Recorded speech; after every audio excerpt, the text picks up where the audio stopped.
જ્યારે ઘરમાં દેરાણી જેઠાણી અને સાસુ વચ્ચે ઝઘડો થાય તો બે ભાઈઓએ શું કરવું જોઈએ? એ બંને ભાઈઓ એ વિચારવું જોઈએ કે અમે જ્યારે કુંવારા હતા ત્યારે આ ઘરમાં અમારા બે ભાઈઓ વચ્ચે કોઈ ઝઘડો હતો નહીં. આજે ઘરમાં જે ઝઘડો થઈ રહ્યો છે એ ઝઘડો મોટા ભાગે સ્ત્રીઓના કારણે થઈ રહ્યો છે. તો જ્યારે પણ ઝઘડો થાય ત્યારે બંને ભાઈઓએ નોકરીએથી આવ્યા પછી બંનેની પત્ની શું કહે છે એ ખાસ સાંભળવું. પછી એમની માતા શું કહે છે એ સાંભળવું અને વિચારવું કે આ લોકોમાં કોણ એવું છે કે જે સંસારને, અમારા ઘરને તોડવાની કોશિશ કરે છે અને પોતે જુદા રહીને સુખ ભોગવવું છે, એવું કોણ છે? ત્રણમાંથી એવું કોણ છે કે જેને આ ઘરમાંથી જુદા થવું છે અને બહાર જઈને સુખ ભોગવવું છે, કે જુદા રહ્યા પછી સારું સારું ખાવાનું મળે, બહાર વધારે પડતી આઝાદી મળે, પિયર જવાનું વધારે મળે, વધારે પડતું બહાર જઈને જાત જાતનું ખાવાનું મળે, એવી કોની ટેવ છે? એવું તમારે થોડાક દિવસ માટે થોડા નિરપેક્ષ, કોઈ પણ અપેક્ષા વિના તમારે નિસ્વાર્થ રહીને કોઈ પણની ઉપર વેરઝેર વગર આ દૃશ્યને તમે જુઓ થોડા દિવસ માટે. પછી બંને ભાઈઓ નક્કી કરો કે આમાંથી કોણ આપના ઘરને તોડાવવા માંગે છે. પછી પ્રેમથી એને સમજાવો કે જો તમારે જે કરવું હોય એ કરો, પણ અમે બે ભાઈઓ આ ઘરમાંથી ભાગલા ન પાડી શકીએ કે ન અમારી માતાને આ ઘરમાંથી કે પિતાને આ ઘરમાંથી ન કાઢી શકીએ. તમારે રહેવું હોય તો રહો, નહીં તો તમારા પિયર જઈ શકો છો. જો તમે ખરેખર મોહ માયાથી દૂર હશો, તમારે વધારે પડતી મોહ પત્ની પર ન હશે, તો તમે આની અંદર જીતી જશો. પણ તમારા બંનેમાંથી કોઈનો પણ પ્રેમ પત્ની પર વધારે આવી ગયો તો તમારા ઘરના ભાગલા ચોક્કસ પડવાના છે.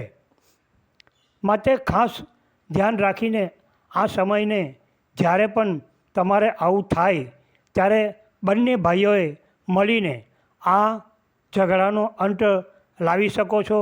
માતાનો વાંક હોય તો માતાને પ્રેમથી કહી શકો છો કે માતા, અત્યારે વહુઓને થોડું ઘણું જે કંઈ બોલાચાલી થાય છે એમાં થોડાક તમે શાંત રહેશો થોડા સમય સુધી.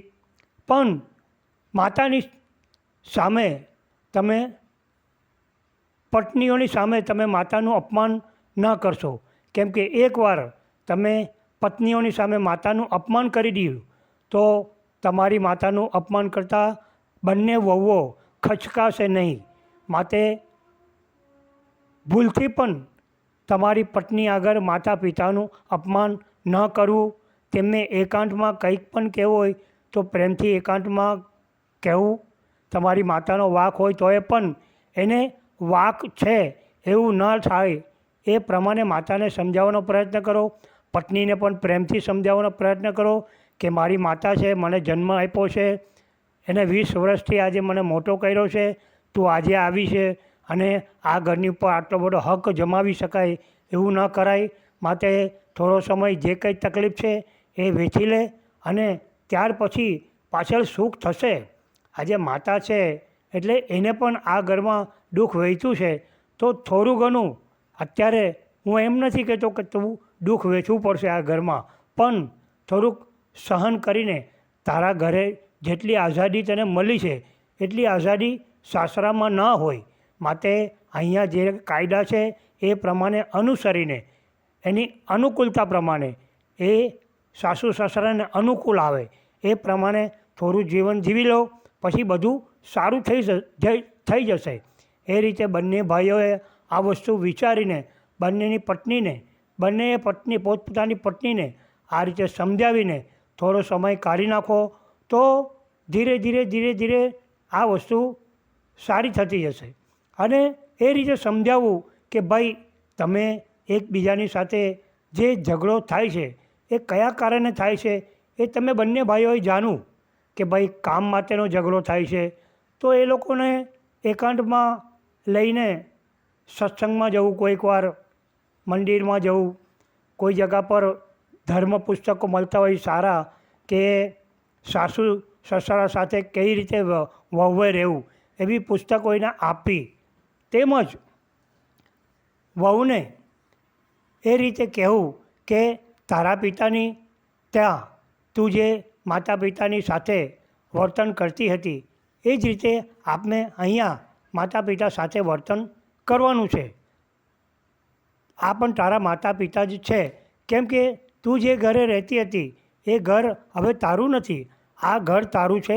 માટે તારા ઘરની જે કંઈ બી વાતો છે એ તારે અહીંયા આગળ એમના માતા પાસે કરવી ન જોઈએ. કેમ કે તારા ઘરે મને બહુ સુખ હતું એવું તું કહેશે તો તારા સાસુને એમ થશે કે હું તને સુખ આપી નથી શકતી. તો એની અંદર પણ નાની નાની વસ્તુમાં ઝઘડા થવાનું રહે છે.